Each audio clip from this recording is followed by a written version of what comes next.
once we have, actually, you know what? We're going to jump to a question before we go to this next one. What are the ways to ensure that you are continuing to learn and grow as a teacher? I love this question, and I think it actually fits into the last segment here really well. There are so many ways for us to think about how we are learning and growing as a teacher. I think one of them is to ask ourselves this question: am I doing my best? And I think when we ask ourselves this question, am I doing my best? And we're honest in our own space, I think that can be one of those barometers. I also think we have to embrace struggle. So we have to ask ourselves, am I an automatic pilot? You know, do I have to think every day? Or do I just turn the page every day? If we get to the point where we feel like we're going to the file cabinet, we're grabbing what we did last year, and we're opening it up and saying, oh yeah, this is what I did last year, that's a really different experience than looking at the people in front of you and finding out what they need and then saying, all right, now what do I have in my reserves that we can use in order to take a step forward tomorrow? So I think we have to feel like beginners. If we want to ensure that we are growing and we are getting better, we have to feel like beginners, which means that we have to be learners. So whether that means you're taking a class or something like that, or whether it just means you are trying something that makes you uncomfortable and you're paying attention, that becomes really, really important. I teach this class called Pushing the Limits, and in this Pushing the Limits class, one of the things that all my students have to do is they do this 30-day personal Pushing the Limits project, which has just become this amazing, journey that I get to watch them go on. But I do it too, right? So I don't ask them to do something I'm not willing to also do. And so I've done, all kinds of, different things with them. But I can talk about my struggle, and I can also relate to them. So when they get stuck, when they feel frustrated, they're not doing it in a vacuum. That we're really side by side, struggling together, laughing together, talking about where we get stuck. All of those things become so important. So thank you, Justin, for that question. So I want to be sure that we have a couple minutes here to think a little bit about what we do after kids take the exams, because we know that we have a responsibility, that we need to be able to take a look at what they do. So let's take a look at, I think, a really powerful question that helps us focus around this. Dear Sarah, how do I effectively use standardized assessment data to make teaching decisions? And this one's the really powerful part. And how can teachers still feel valuable when their students don't score well? Because I think we've all had this moment, right? Some of you out there, I know the stakes are really high. Your evaluations are tied to these things. Others of you are in situations where you are responsible for those, for the scores, but maybe your evaluation isn't tied to it. So we've got the gamut of complexity around this portion of the question.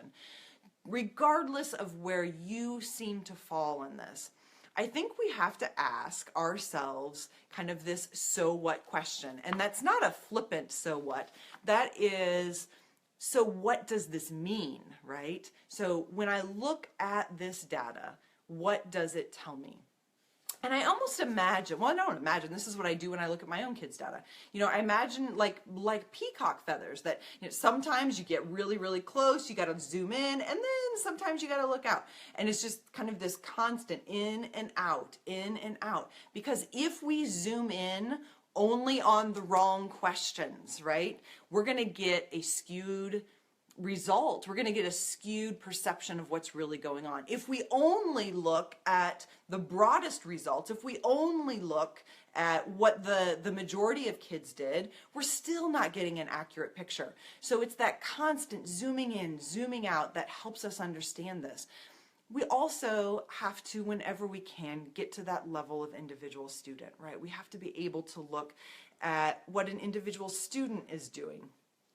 And I think what's really then important is what I kind of think of as like this three bears principle, right? When we look at data, we want to apply the three bears principle.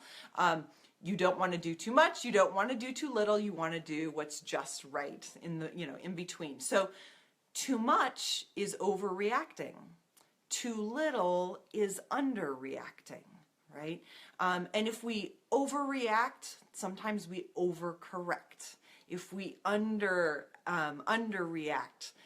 we can have kind of the same reaction to that data. So rather than looking at data and saying, and asking ourselves, what answers will this data give us? I really like to look at data and say, how can this data force me to ask a different question? And when we look at data as the catalyst for better questions about teaching and learning, I think we can shift the purpose. I think we can shift how we get better because of it. And I think that we also then have those concrete pieces of information that we can base some really good decisions on. I think it's really tough when teachers don't feel valuable, when their kids don't score as well as they had hoped. And I think when this happens, we need each other, right? We need each other. We need our leaders and we need our communities, because we need to remember that this does not happen in isolation, and you are never the only one that this happens to.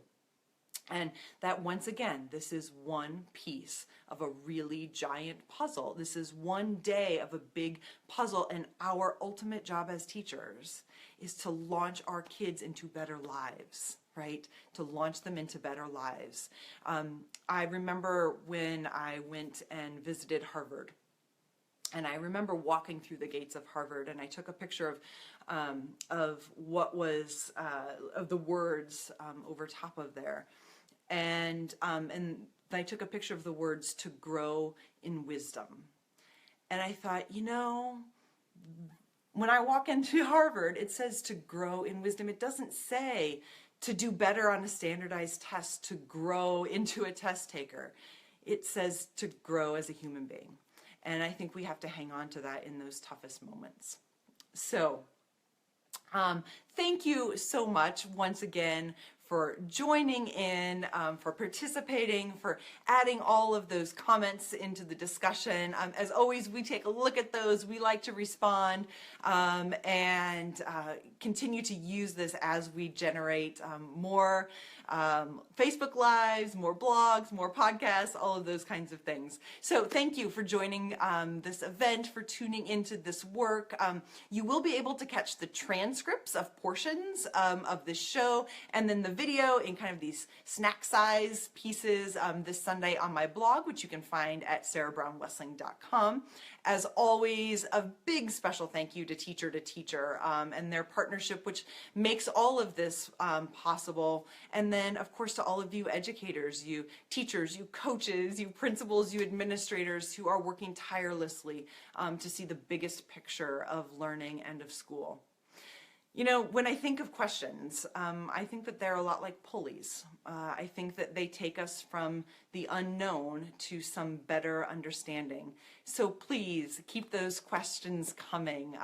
You can submit them to us via Facebook and Twitter. You can also submit them on my webpage under the Ask Sarah tab, once again, which you can find at sarahbrownwesling.com.